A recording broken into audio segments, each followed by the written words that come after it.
மறைமுகமா என்ன தொழில் பண்ணாருன்னு அது உங்களுக்கு தெரிஞ்சிருக்க வாய்ப்பு இல்லை. ஆனா அந்த பணம் அப்படிங்கிறது வெளியே வரும்போது உங்களுக்கு வந்து எந்த இடத்துலையுமே சந்தேகம் இல்லையா, இவ்வளவு பணம் எப்படி வந்தது, அவர் பின்னணி என்ன, இவ்வளவு நெருக்கமா இருக்கும்போது வந்து எந்த இடத்துலயோ எந்த காலகட்டத்திலையும் அந்த சந்தேகம் மட்டும் இல்லையா?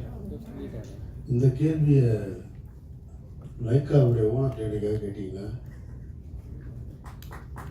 சுபாஷ் கேட்டீங்களா? அவங்க ஒரு சட்ட ரீதியா ஒரு தொழில் பண்ணாங்க லைக்கான. அவருக்கு என்னென்ன பிரச்சனைலாம் யூரோப்பில் இருக்கு தெரியுமா உங்களுக்கு? அப்புறம் ஒரு பெரிய கார்பரேட் கம்பெனி வந்தால் கேட்க மாட்டீங்க, தனியார் வந்து என்ன மாதிரி என்கிட்ட கேட்பீங்கன்னா என்னங்க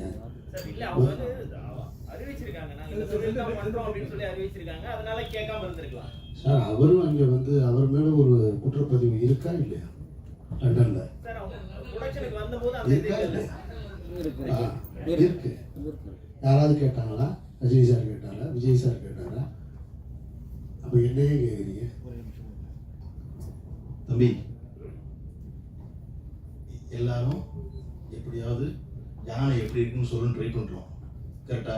நீங்கள் தடை பார்க்குறது தும்பிக்க, நான் தடை பார்க்குற காது, அவர் தடை பார்க்குறது வயிறு, எல்லாருக்கும் கட்டப்பட்டிருக்கு தெரியாது. இப்போ அவர் சொன்னது போல அவசரமாக தீர்ப்பிடுறாதீங்க ஊடகத்தை சொன்னார்ல, அந்த மாதிரி விசாரணை நீங்கள் நடத்தாதீங்க. நீங்க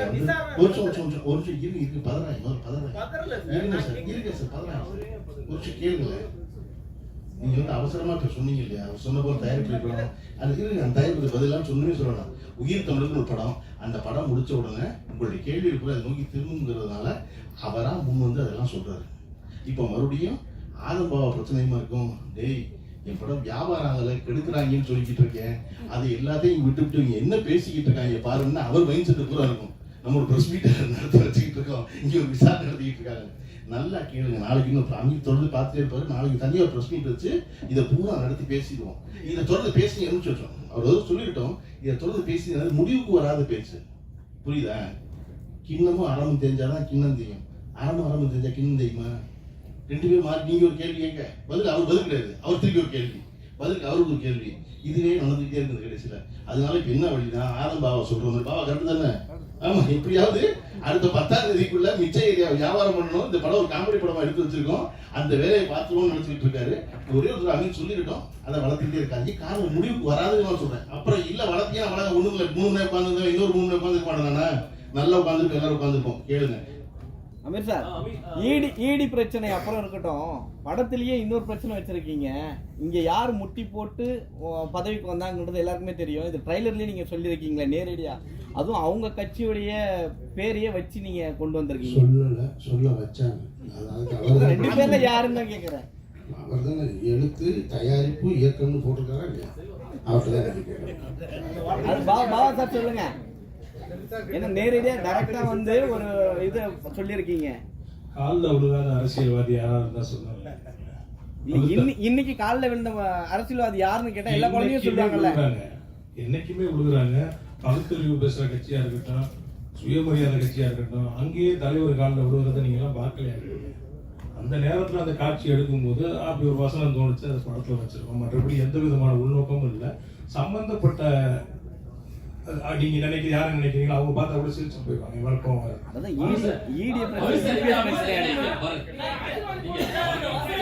ஒரே ஒரு கேள்வி மட்டுமா?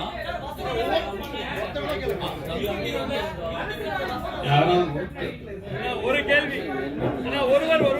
ஒருவர் கேள்வி கேளுங்க. மைக் கொடுத்துருக்கோம், மைக் உங்க கையில வந்ததுக்கு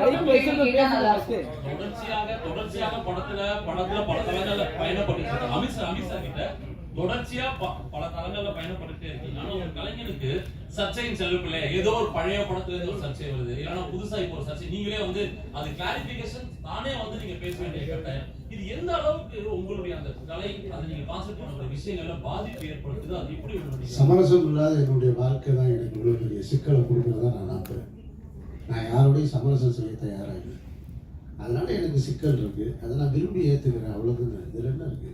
நான் பிறருக்கு தொல்லை தரேன்னா பாருங்க, என்னால் பிறருக்கு தொல்லைன்னு இது வரைக்கும் ஒரு செய்தி வந்திருக்கா? இத்தனை ஆண்டு காலம் இந்த சினிமாவில் எனக்கு தொல்லை வந்திருக்கு. அதை நான் விரும்பி ஏற்றுக்கிறேன், சந்தோஷமா ஏற்றுக்கிறேன். இருக்கிற காலகட்டத்தை சந்தோஷமா கடத்திட்டு போறேன். அவ்வளவுதான். இல்லையே, வழக்கு உள்ள குற்றப்பத்திரிகை நன்றி இந்த பாடல்கள் ரொம்ப நல்லா இருக்கு. நன்றி நன்றி நன்றி அண்ணே முடிச்சு வைக்கணும். ஆனா இப்போ நீங்க வந்து இது யார் யார் தண்ணீர் கொடுக்குறீங்க? உங்களை வந்து அவதூறு அடிப்படை ஆதாரம் இல்லாம அவதூறு பரப்புறவங்க இவருடைய பேச்சை கேட்டு உங்க யாரும் பனிஷ்மெண்ட் கொடுத்துட போறது நீதிமன்றம். இங்க மேடையில் இருக்கிறவங்க யாரும் உங்களை நல்லவங்கன்னு சர்டிபிகேட் கொடுக்கறதுனால நிரபராதின்னு விடுவிக்க இல்லை நியாயமான பேச்சு. முடிவுல தான் வரப்போகுது. அப்படியே அதை வந்து நீங்களே ஒரு ஏன் கொடுத்தேன்னு கேட்குறீங்க. அது ஒரு கேள்வி. அதுக்கு பதில் சொல்லுங்க. அதாவது நான் தொடர்ச்சியாக எப்பொழுதுமே பத்திரிகையாளர்களை சந்திக்கிறவன். இந்த வழக்கு குறித்து எங்கிட்ட இந்த சர்ச்சை தொடங்கின உடனே எங்கிட்ட தொடர்பு கொண்டு ஒரு பேட்டி வேணும், இது குறித்து கேட்கணும்னு கேட்கும்போது நான் சொன்னேன், இந்த மாதிரி விசாரணை சம்மன் வந்திருக்கும் பொழுது என்னை தொடர்பு கொண்டாங்க. அப்போ நான் சொன்னேன், நான் விசாரணையை முடிச்சுட்டு வந்து ஒரு 3-4 நாள் சந்திக்கிறேன்னு சொன்னேன். ஆனால் சந்திக்கக்கூடிய ஒரு சூழ்நிலை ஏற்படலை. அடுத்து விசாரணைன்னு வந்துக்கிட்டே இருந்தது. கிட்டத்தட்ட 70 நாட்களுக்கு பிறகு இன்னைக்கு தான் முதல் முறையாக பத்திரிகையாளர்களை சந்திக்கிறேன். அதனால நான் அதை சொல்ல வேண்டியது. உயிர் தமிழுக்கு அப்படின்ற ஒரு படம் 10 நாள்ல ரிலீஸ் ஆக போகுது, 5 நாள்ல ரிலீஸ் ஆக போகுது. நான் நீங்க ஏன் தண்ணீர் விளக்கம் கொடுத்தீங்கன்னு கேட்குறீங்க. கொடுத்ததுக்கு அப்புறம் 4 கேள்வி மிச்சம் இருக்கு பாருங்க. வேற ஒரு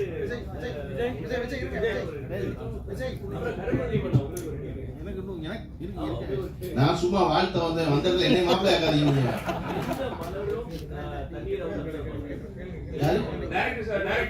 தண்ணீர் அப்சர்வ் பண்ணாரு. ஆமா உங்களுக்கு ஏன் அந்த தாமரை மேல இவ்வளவு வரும்? அது நம்மளுடைய தேசிய பறவை. சார் அதுக்கு கேள்வி ஓகே. தேசிய மலர். அப்ப அது ஏன் ஒரு தாமரை மேல உங்களுக்கு என்ன படம் என்ன மலர் பிடிக்கும் உங்களுக்கு? இல்ல சார் உங்களுக்கு பிடிச்ச ஒரு மலர். எனக்கு மல்லிகைப்பூ பிடிக்கும் சார். எனக்கு மல்லிகைப்பூ ரொம்ப பிடிக்கும். இருங்க சார், எனக்கு மல்லிகைப்பூ. ஐயோ எனக்கு மல்லிகைப்பூ ரொம்ப பிடிக்கும். தேசிய மலரை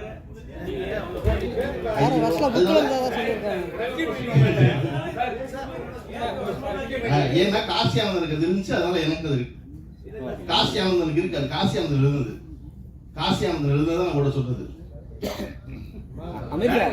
படத்தை பிசினஸ் பண்ண விடலன்னு சொல்லி நீங்க சொல்லிருந்தீங்க. உங்கள்ட்ட ஒரு ஆடியோ இருக்குன்னு சொல்லிருந்தீங்க. அதை நீங்க சொன்னதே வந்து பெரிய சர்ச்சை ஆகும். இப்ப இதை பத்தி பேசுவாங்க யாரா இருக்கும் என்னன்னு. அதை நீங்க ஓப்பனா சொல்லிட்டீங்கனாலே அது முடிஞ்சிடும்ல. இப்ப யார் இவங்க தான் எங்களுக்காண்டி படத்தை வெளியிட பிரச்சனை பண்றாங்க அப்படின்னு.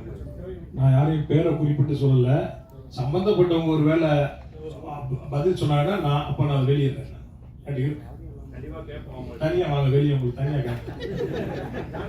அமீர் சார், ஆக்சுவலா கண்ணகி படத்தை சென்சார் போர்டு கொஞ்ச நாளுக்கு முன்னாடி ஒரு படம் இது பண்ணாங்க. கண்ணகி படம் காமிச்சதுக்கே தூக்கிட்டாங்க. ஆனா நீங்க பிரபாகரன் அவ்வளவு போல்டா வச்சிருக்கீங்களே, சென்சார் போர்டு கேட்கலையா? இல்ல கேட்டிருக்காங்களே, ஒரு இடத்துல கட் பண்ணிருக்காங்க. சென்சார் போர்டு வந்து அந்த பாடல் காட்சியில அந்த சீருடையோடு இருக்கிற மாவீரன் பிரபாகரன் அவர்களுடைய புகைப்படத்தை சென்சார் பண்ணியிருக்காங்கல்ல. இது வெளியில இருக்கு, படத்துல அதை கட் பண்ணிருக்காங்க. சார், தமிழ்நாட்டுல அரசியல்வாதிகள் இருக்காங்க, உங்களுக்கு அறிவிங்க. அரசியல்வாதி இருக்காங்க. ஏடிஎம்கே சைடுல வந்து 2 பேர் போட்டீங்க. அண்ணா இருக்காரு, காமராஜர் இருக்காங்க. சரிங்களா சார், காமராஜர் இருக்காங்க. அவர்லாம் விட்டு பிரபாகரன் போட்டோ போட காரணம் என்ன? ஏன்னா கட்ட விட்டு, ஏன்னா அவர் போட்டோ போட்டாலே யூடியூப்ல மறைக்கிறாங்க, எல்லா சேனல்ஸ்லயும் வந்து கட் பண்றாங்க, எல்லா பிரச்சனையும் வருது. தெரிஞ்சு நீங்க போட்டீங்களா? என்ன காரணமா இருக்கும்? அண்ணா காமராஜரை ஏன் போடலன்னா அப்புறம் நம்ம பிறக்கவே இல்லை. அதனால நமக்கு தெரிஞ்ச தலைவர் இவங்க, அதை நம்ம போட்டிருக்கோம். ஐயா பிரபாகரனை போட்டது 1000 கைகள் மறைத்து நின்றாலும் மாதவன் மறைவதில்லைங்கிற மாதிரி அவரோட புகழை யாராலையும் எந்த காலத்திலும் மறைக்க முடியும். அப்படி ஒரு வேலை ஐயா பிரபாகரனை வந்து இருக்காருங்கிறதுனால நாங்க போட மாட்டோம்னா பரவாயில்ல. பாவா சார், அதுவும் கலைஞர் பக்கத்துல போட்டதுனால தான் கேட்கறோம் இந்த கேள்வியை. தனித்தனியா தான் இருக்காங்க, பக்கத்துல இருந்தா தனித்தனியா தான் இருக்காங்க.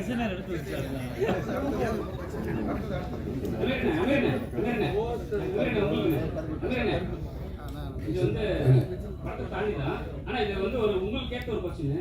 உங்களுக்கு நிறைய விமர்சனம் பண்ண ஒரு விஷயம். ஒருத்தர் காலையில இது ஆயிட்டாரு, ஆக்சிடென்ட் ஆயிடுச்சு. அதை நீங்க எப்படி பாக்குறீங்க? நான் இறைவன் மிகப்பெரியவன்னு பார்க்கிறேன். நான் அதை எப்படி பார்க்கறேன்? இதுல ரொம்ப முக்கியமானது என்னன்னா, இந்த இறைவன் மிகப்பெரியவன்ற வார்த்தை வந்து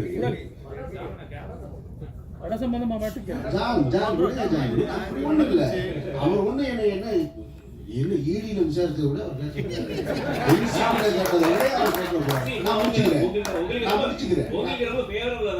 எனக்கு தெரியும். ஒரு நிமிஷம் நான் சொல்றது கேளுங்க.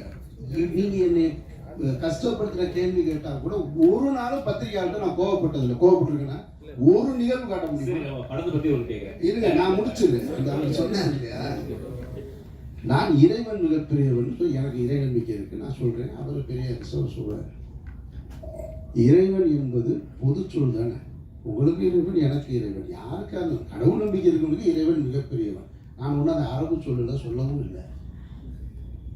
கேலியும் கிண்டலுமாக அந்த யூடியூப்ல உட்கார்ந்துக்கிட்டு இறைவன் மிகப்பெரியவன் தெரியுமா, அப்படி எதுக்கு ஒரு இறைவன் மிகப்பெரியவன் அப்படின்னு ஆப்போசிட்ல ஒருத்தர் நக்கலுமா.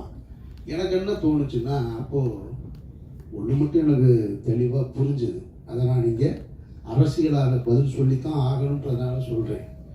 எப்போ பார்த்தாலும் பாரத் மாதா கி ஜெய், ஜெய் ஸ்ரீராம் சொல்லிக்கிட்டு இருந்த வாய் பூரா இறைவன் மிகப்பெரியவன் சொல்லிச்சு பாருங்க. அப்போ இறைவன் மிகப்பெரியவன் தான்றதை என்னால் உணர முடிஞ்சு. அதுதான் நீங்கள் கேளுங்க. அதெல்லாம் ஒன்று தானே, கேளுங்க. நீங்கள் வாங்க கேளுங்க. படம் வந்து ஒரு காமெடி, அதாவது பொலிட்டிக்கல் சட்டையர், காமெடி அரசியல் அப்படின்ற மாதிரி ஒரு விஷயம் சொன்னீங்க. ஆனா அந்த பேனர்ல வந்துட்டு பின்னாடி எல்லாருமே இருக்காங்க, அவங்க காமெடி அரசியல் பண்ணுவாங்க. இன்னைக்கு எல்லா தலைவர்களையும் வச்சுக்கிட்டு இங்க இருக்கிற அரசியல்வாதி கூட காமெடி தான் பண்ணிட்டு யார் அரசியலுக்கு வந்தாலும் பின்னாடி தலைவர்கள் வைக்கிறது வழக்கம். என்னோட ஹீரோ என்ன அரசியல் பண்றாரு படத்துல பாரு. இந்த பிரச்சனை இது ஒரு கம்ப்ளீட் ஒரு காமெடி படம். இது ஒரு காமெடி படம். அதை மைண்ட்ல வச்சுக்கிட்டு படம் பாருங்க. அதுக்கு மேல உங்களுடைய விமர்சனத்தை உங்களுக்கு பிடிச்சிருக்கு பிடிக்கலன்னு நீங்க பேசுங்க. அமீரண்ணா, இந்த பிரச்சனை முடிஞ்சதுக்கு அப்புறம் எலெக்ஷன்ல நிக்கிறதுக்கான வாய்ப்பு இருக்குமா? எந்த திட்டமும் இல்லை.